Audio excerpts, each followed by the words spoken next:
hip dexterity. It's pretty flexible, to say the least.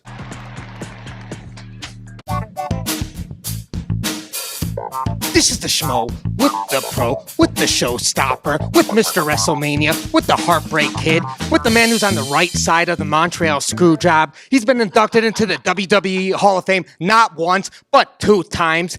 He's the senior VP of development of NXT. He's the man who's got the moves to send chills down all girls' spines. Long care, don't care, recently cut it off. He's Shawn Michaels in the flesh, NXT Battleground, Sin City, Las Vegas. How we doing? Doing pretty good, but I don't know if I can follow a setup like that. That was pretty impressive. I got a lot of names, and you remembered every one of them. That's fantastic. You have a long career. The Schmo's a long-time fan, man. I appreciate that very much. But, I mean, even I forget all my nicknames, but you got all of them down. I appreciate that.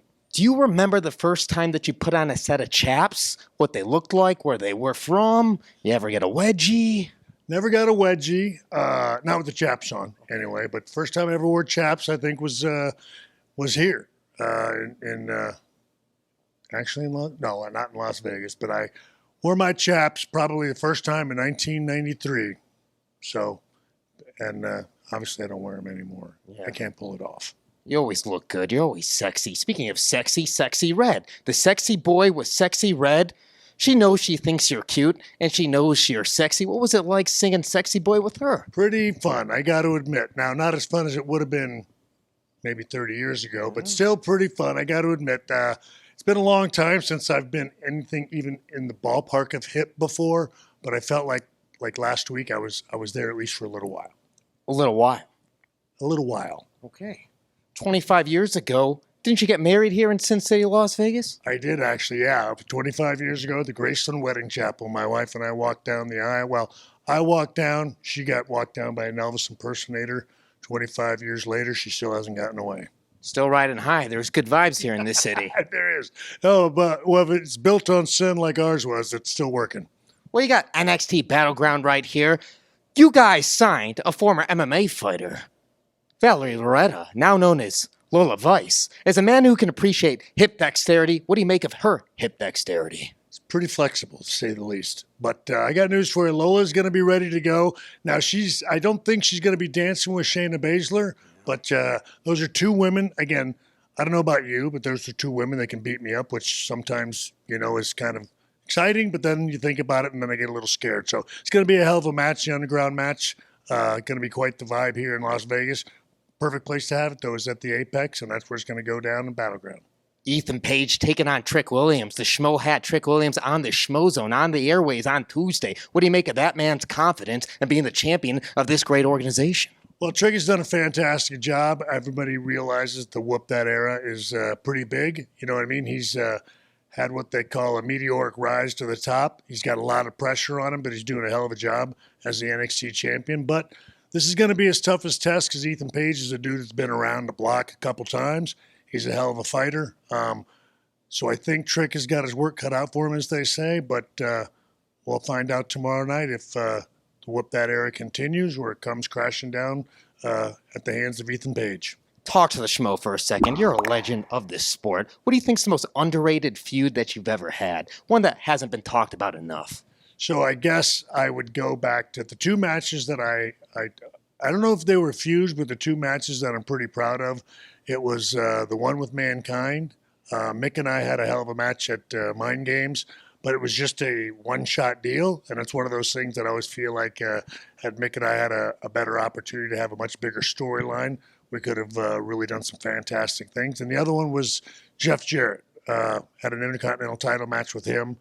Jeff and I always had, really good chemistry. So I guess those were, 2 that I would talk about that, I don't know, I think they get mentioned a lot, I guess, but they don't get brought up, I think, in the overall, big story standpoint. So those are 2 that I always was pretty damn proud of that maybe doesn't get talked about enough. Who's on Mount Rushmore for you? You can include yourself. Well, I would put, for my Mount Rushmore, it's probably Ric Flair, Terry Funk, Wahoo McDaniels, and then it's going to be a toss-up between Harley Race and Nick Bockwinkel. You just flip a coin, whatever works for you that day? Well, it all depends on, I don't know. It depends on the mood I'm in for wrestling. You know what I mean? Harley was a little bit grittier. Nick was more of a, as they call, a technical wrestler. So it all depends on my mood on that particular evening. What do you make of Logan Paul and what he's doing in this wrestling space, coming from the YouTuber and the influencer world? He's doing fantastically. I don't think there's anybody. Look, I think there were a lot of people that were skeptical about him. But the time I've spent with him, he's a dude that's really committed. I appreciate the effort and the work that he puts in. I think that's something that over the past several months, people have become very appreciative of. I mean, he's a dude that's incredibly committed to what he does. I think both those Paul boys. I mean, look, I recognize they push a lot of buttons and they don't always work for everybody, but they're two young men that are incredibly dedicated to what it is, whatever it is they put their mind to. They work their asses off at it. Yeah, and the other Paul brothers going to be boxing Mike Tyson in November. It's crazy what these guys are doing. Yeah, well, that's one. Again, we were talking about that a little bit off camera, and that's one that I don't know. So I believe Jake is obviously, he's got the youth and he's a hell of a boxer, but I just grew up being petrified of Mike Tyson, and I don't, just the fact that you get in the ring with Mike, I don't care if he's 59 or 109. Mike hits you once, and I think you just kind of shatter. So that's going to be one that I think is going to be tough to call. But it's one, I got to be honest, that's one I'm looking forward to seeing. What are the main attributes that you look at when you're assessing future talent in your great organization? Honestly, for me, look, I think everybody talks about the it factor. And if you could define that, you'd define it, you go out there and you pick them and it'd be easy. But first of all, I think charisma. For me, a lot of it is footwork. To me, I watch guys run across the ring. I watch whether they run, whether they move, whether they're stepping. For me, a lot of what I look for is footwork, coordination, and then, of course, are they coachable and teachable? And, of course, when everything's said and done, it's going to come down to attitude and character. So that's one of the things that in NXT, I think that Hunter put in place years ago when he started NXT, is that character trumps talent 90% of the time. That's a culture that we continue to try to cultivate.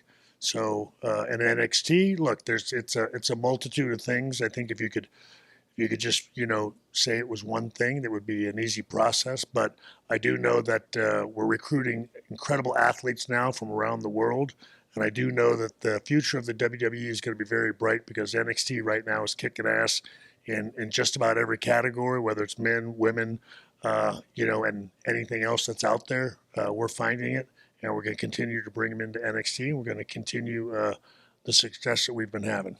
Kicking ass and chewing bubble gum, Duke Nukem style.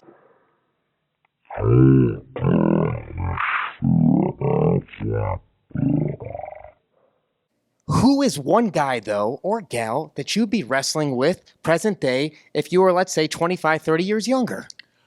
Well, look, I guess I look at guys that I see now, and, again, a guy like Seth Rollins, I think I could get in there with and do fantastic stuff. Cody's another one. Look, Logan Paul, I think he's somebody that's incredibly talented. So there are a number of guys that I look at and I think to myself, gosh, if you were 20 years younger, wouldn't it be really cool? But I'm very happy with what I'm doing. I think the future of the WWE is in great hands with where it's going. Look, I like my place behind the scenes now. You know what I mean? That we're part of a generation that you sort of never say goodbye. But I've got no problem saying goodbye and looking forward to the future. But as part of the Schmo's favorite generation, the Attitude Era, just one time, can we get a Suck It DX style on camera for all the people out there worldwide? Well, let's face it. If you're not down with Schmo, I got 2 words for you. Suck it. Final message for all the Shawn Michael fans, the HBK fans out there worldwide. Yeah, I think it's sort of the same. If you're not down with Schmo and you're not down with NXT, I got 2 words for you. Suck it. He's the pro. I'm the Schmo. NXT Battleground all goes down inside the UFC Apex here in Las Vegas. Suck it. We're out.